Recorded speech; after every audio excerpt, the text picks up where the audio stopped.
On behalf of the General Assembly, Señor Presidente, I have the honor to welcome His Excellency Miguel Díaz-Canel. traigo a esta asamblea la voz del sur, la de los explotados y vilipendiados, como se le dio decir al Che Guevara en esta misma sala hace casi 60 años. Pueblos diversos con problemas comunes. Lo acabamos de confirmar en La Habana, que se honró en acoger la cumbre de líderes y otros altos representantes del Grupo de los 77 y China, la agrupación de naciones más representativa, amplia y diversa que existe en la esfera multilateral. Durante 2 días prácticamente sin descanso, más de 100 representantes de las 134 naciones que integran el grupo levantaron sus voces para demandar cambios que ya no pueden posponerse más en el injusto, irracional y abusivo orden económico internacional que ha profundizado año tras año las enormes desigualdades entre una minoría de naciones muy desarrolladas y una mayoría que no logra superar el eufemismo de naciones en desarrollo. Peor aún, como reconoció el secretario general de Naciones Unidas en la cumbre de La Habana, el G77 se fundó hace 6 décadas para remediar siglos de injusticia y abandono, y en el convulso mundo actual se ven enredados en una maraña de crisis mundiales donde la pobreza va en aumento y el hambre es cada vez mayor. Nos unió la necesidad de cambiar lo que no ha sido resuelto y la condición de víctimas principales de la actual crisis multidimensional global, del abusivo intercambio desigual, de la brecha científica tecnológica y de la degradación del medio ambiente. Pero también nos unen, desde hace más de medio siglo, el desafío ineludible y la determinación de transformar el orden internacional actual, que además de excluyente e irracional, es insostenible para el planeta e inviable para el bienestar de todos. Los países representados en el G77 y China, donde vive el 80% de la población mundial, no solo tenemos el reto del desarrollo, sino también la responsabilidad de modificar las estructuras que nos marginan del progreso global y convierten a muchos pueblos del sur en laboratorios de renovadas formas de dominación. Urge un nuevo y más justo contrato global. Señor presidente, a solo 7 años del plazo fijado para el cumplimiento de la esperanzadora Agenda 2030, el panorama es desalentador. Esta augusta institución lo ha reconocido ya.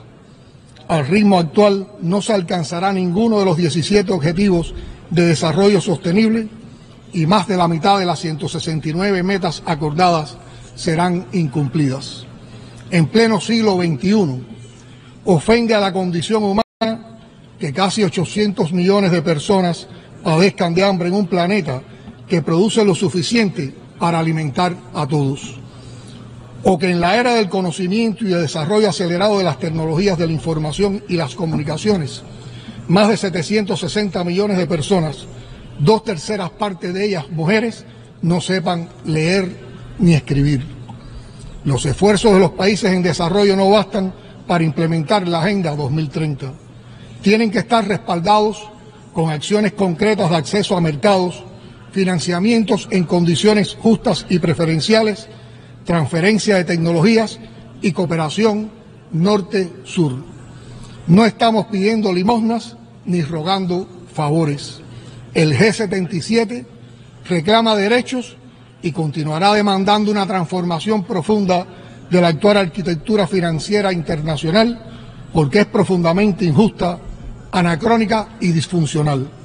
Porque fue diseñada para lucrar con las reservas del sur, perpetuar un sistema de dominación que acreciente el subdesarrollo y reproducir un modelo de colonialismo moderno. Necesitamos y demandamos instituciones financieras en las que nuestros países tengan real capacidad de decisión y acceso a la financiación. Urge una recapitulación de los bancos multilaterales de desarrollo para mejorar radicalmente sus condiciones de préstamo y satisfacer las necesidades financieras del sur. Los países de este grupo han debido destinar 379.000 millones de dólares de sus reservas para defender sus monedas en 2022, casi el doble de la cantidad de nuevos derechos especiales de giro que les asignó el Fondo Monetario Internacional. Es necesaria la racionalización, revisión y cambio del papel de las agencias de calificación crediticia. Resulta también imperativo establecer criterios que vayan más allá del Producto Interno Bruto para definir el acceso de los países en desarrollo a la financiación en condiciones favorables y a la cooperación técnica adecuada.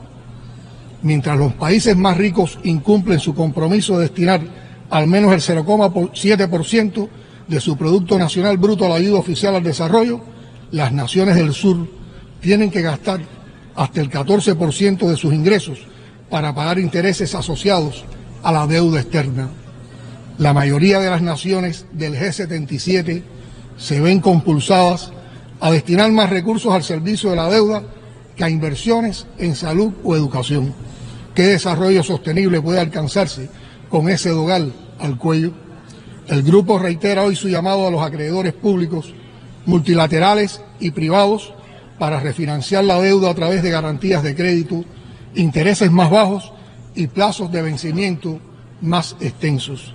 Insistimos en la instrumentación de un mecanismo multilateral de renegociación de deuda soberana con una participación efectiva de los países del sur que permita un tratamiento justo, balanceado y orientado hacia el desarrollo. Resulta perentorio rediseñar de una vez los instrumentos de deuda e incluir cláusulas de activación para proporcionar alivio y reestructuración tan pronto como un país se ve afectado por catástrofes naturales o choques macroeconómicos, problemas tan comunes en las naciones más vulnerables. Señor presidente, nadie sensato discute ya que el cambio climático amenaza la supervivencia de todos con efectos irreversibles.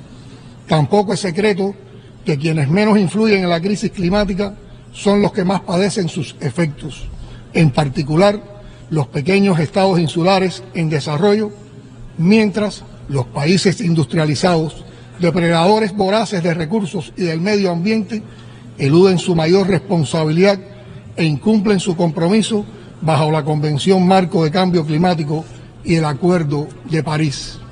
Por solo citar un ejemplo, resulta profundamente decepcionante que la meta de movilizar no menos de 100.000 millones de dólares al año y hasta 2020 como financiación climática nunca se haya cumplido.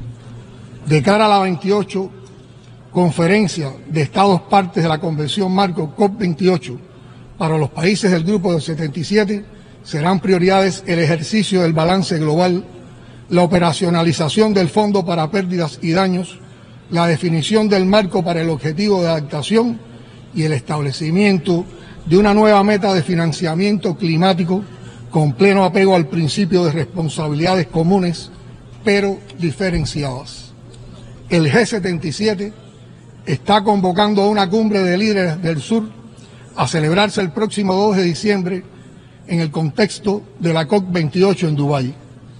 Esta iniciativa, inédita en el marco de una conferencia de las partes, será un espacio para articular las posiciones de nuestro grupo al más alto nivel en el contexto de las negociaciones climáticas.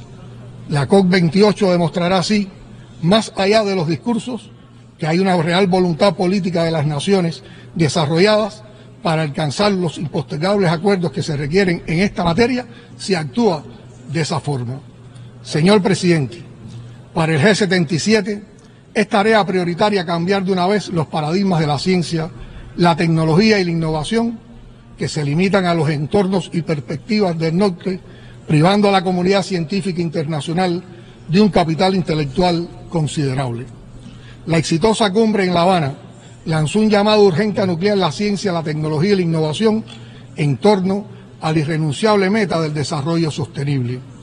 Allí decidimos retomar el trabajo del Consorcio de Ciencia, Tecnología e Innovación para el Sur, a fin de promover proyectos de investigación conjuntos y propiciar encadenamientos productivos que reduzcan la dependencia de los mercados del norte.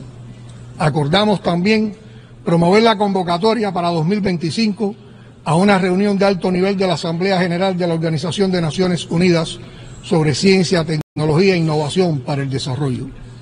Los 17 proyectos de cooperación que Cuba ha conformado en el marco de su presidencia del G77 contribuirán a canalizar las potencialidades de la cooperación sur-sur y triangular. Exhortamos a las naciones más ricas y a los organismos internacionales a participar en estas iniciativas. Cuba no cejará en sus esfuerzos para impulsar el potencial creativo, la influencia y el liderazgo del G77. Nuestro grupo tiene mucho que aportar al multilateralismo, la estabilidad, la justicia y racionalidad que hoy requiere el mundo. Excelencias, a todos los problemas y desafíos que caracterizan la realidad de nuestras naciones y movilizan a los pueblos, se añaden las medidas coercitivas unilaterales, eufemísticamente llamadas sanciones, que se han convertido en práctica de estados poderosos que pretenden actuar como jueces universales para debilitar y destruir economías y aislar y someter a estados soberanos. Cuba no es el primer estado soberano contra el que se lanzan medidas de ese carácter, pero es el que por más tiempo las ha soportado, a despecho de la condena mundial que cada año se expresa de manera casi unánime en esta asamblea y respetada y desoída en su voluntad expresa por el gobierno de la mayor potencia económica, financiera y militar del mundo. No fuimos los primeros y no somos los últimos. Las presiones para aislar y debilitar economías y estados soberanos hoy afectan también a Venezuela, Nicaragua y antes y después han sido el preludio de invasiones y derrocamientos de gobiernos incómodos en el Oriente Medio. Rechazamos las medidas coercitivas unilaterales impuestas a países como Zimbabue, Siria, la República Popular Democrática de Corea e Irán, entre otros muchos países cuyos pueblos sufren el negativo impacto de estas. Reiteramos la solidaridad con la causa del pueblo palestino. Apoyamos el derecho a la autodeterminación del pueblo saharaui. Luchemos por un mundo de paz, sin guerras ni conflictos. Hace 5 años hablé por primera vez desde este podio, donde antes estuvieron el histórico líder de la Revolución Cubana, el comandante en jefe Fidel Castro Ruz, y el general de ejército Raúl Castro Ruz, para exponer esas verdades y los ideales de paz y justicia de un pequeño archipiélago que ha resistido y resistirá a la altura de la dignidad, el valor y la inquebrantable firmeza de su pueblo y su historia. Pero no puedo pasar por esta tribuna mundial sin denunciar otra vez más que hace 60 años Cuba sufre un bloqueo económico asfixiante, concebido para deprimir sus ingresos y nivel de vida, padecer escasez continua de alimentos, medicinas y otros insumos básicos y coartar sus potencialidades de desarrollo. Esa es la naturaleza y esos son los objetivos de la política de coerción económica y máxima presión que aplica el gobierno de los Estados Unidos contra Cuba en violación del derecho internacional y la Carta de las Naciones Unidas. No existe una sola medida o acción de Cuba para dañar a los Estados Unidos, para perjudicar a su sector económico, su actividad comercial o su tejido social. No existe acto alguno de Cuba que amenace la independencia de los Estados Unidos, su seguridad nacional, que lacere sus derechos soberanos, interfiere en sus asuntos internos o que afecte el bienestar de su pueblo.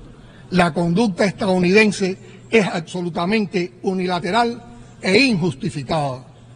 El pueblo cubano resiste y vence creativamente cada día frente a esa guerra económica despiadada que desde 2019, en plena pandemia, escaló de modo oportunista a una dimensión aún más extrema, cruel e inhumana. Las afectaciones son brutales. El gobierno de Estados Unidos presionó a entidades para que no suministrara el oxígeno medicinal y los ventiladores pulmonares que se necesitaban en Cuba para enfrentar el pico pandémico. Nuestros científicos cubanos crearon las vacunas y desarrollaron los ventiladores pulmonares que salvaron al país y que pusimos en disposición de otros países del mundo. Con saña y precisión quirúrgica, en Washington y la Florida han calculado cómo infligir el mayor daño posible a las familias cubanas. Estados Unidos persigue y ha tratado de impedir los suministros de combustibles y lubricantes a nuestro país, acción que parecería impensable en tiempo de paz. En un mundo globalizado no es solo absurdo, sino criminal prohibir el acceso a tecnologías, incluyendo equipamientos médicos que tengan más de un 10% de componentes estadounidenses. Es vergonzosa su actuación contra la cooperación médica que presta Cuba en numerosas naciones. Llega a amenazar abiertamente a gobiernos soberanos por solicitar esa contribución y responder a las necesidades de salud pública de sus poblaciones. Estados Unidos priva a sus ciudadanos del derecho a viajar a Cuba, desafiando su propia constitución. El recrudecimiento del bloqueo impacta en los altos flujos migratorios que se registran en nuestro país en los últimos años, lo que supone un costo doloroso para las familias cubanas y consecuencias demográficas y económicas adversas para la nación. El gobierno de los Estados Unidos miente y hace un enorme daño a los esfuerzos internacionales para combatir el terrorismo cuando acusa a Cuba, sin fundamento alguno, de ser un país patrocinador de ese flagelo. Amparados en esa arbitraria y fraudulenta acusación, extorsionan a cientos de entidades bancarias y financieras en todas partes del mundo y las obligan a elegir entre continuar sus relaciones con los Estados Unidos o mantener sus vínculos con Cuba. Nuestro país sufre un cerco real, una guerra económica extraterritorial cruel y silenciosa. Se acompaña de una poderosa maquinaria política de desestabilización con fondos millonarios aprobados por el Congreso de los Estados Unidos con el fin de capitalizar las carencias que provoca el bloqueo y socavar el orden constitucional del país y la tranquilidad ciudadana. A pesar de la hostilidad de su gobierno, continuaremos tendiendo puentes con el pueblo de los Estados Unidos, como hacemos con todos los pueblos del mundo. Fortaleceremos cada vez más los vínculos con la emigración cubana en cualquier rincón del planeta. Señor presidente, la promoción y protección de los derechos humanos es un ideal común que demanda un genuino espíritu de respeto y diálogo constructivo entre los estados. Lamentablemente, a 75 años de la adopción de la Declaración Universal de los Derechos Humanos, la realidad es muy diferente. Esta temática se ha convertido en un arma política de naciones poderosas que buscan someter a sus designios geopolíticos a naciones independientes, fundamentalmente del sur. Ningún país está exento de retos, como ninguno tiene autoridad para considerarse un paradigma en materia de derechos humanos y estigmatizar a otros modelos, culturas o estados soberanos. Defendemos el diálogo y la cooperación como vías efectivas para la promoción y protección de los derechos humanos, sin politización ni selectividad, sin la aplicación de dobles raseros, condicionamientos ni presiones. En ese espíritu, Cuba ha presentado su candidatura al Consejo de Derechos Humanos para el periodo 2024-2026 en las elecciones que tendrán lugar el próximo 10 de octubre. Agradecemos de antemano la confianza de los países que ya nos han otorgado su valioso apoyo. De ser electos, la voz de Cuba continuará alzándose con una visión universal, siempre desde el sur, en favor de los intereses legítimos de los países en desarrollo, desde el compromiso constructivo y la indeclinable responsabilidad con la realización plena de todos los derechos humanos para todos. Cuba seguirá fortaleciendo su democracia y su modelo socialista, que aún asediado ha demostrado cuánto puede hacer un país en desarrollo de pequeñas dimensiones y con escasa riqueza natural. Continuaremos nuestro proceso transformador en la búsqueda de salidas al cerco que nos impone el imperialismo estadounidense y de vías para lograr la prosperidad con justicia social que merece nuestro pueblo. En ese empeño no renunciaremos nunca al derecho a defendernos. Señor presidente, distinguidos jefes de delegación y otros representantes, concluyo extendiendo una invitación a todos a trabajar por superar las diferencias y enfrentar juntos los retos comunes con sentido de urgencia. Para ello, las Naciones Unidas y esta Asamblea General, incluso con sus limitaciones, son el instrumento más poderoso de que disponemos. Cuenten siempre con Cuba para defender el multilateralismo y promover juntos la paz y el desarrollo sostenible para todos. Siempre será un honor pelear por la justicia, compartiendo las dificultades y los desafíos con los pueblos del sur, dispuestos a cambiar la historia. Y venceremos. Muchas gracias.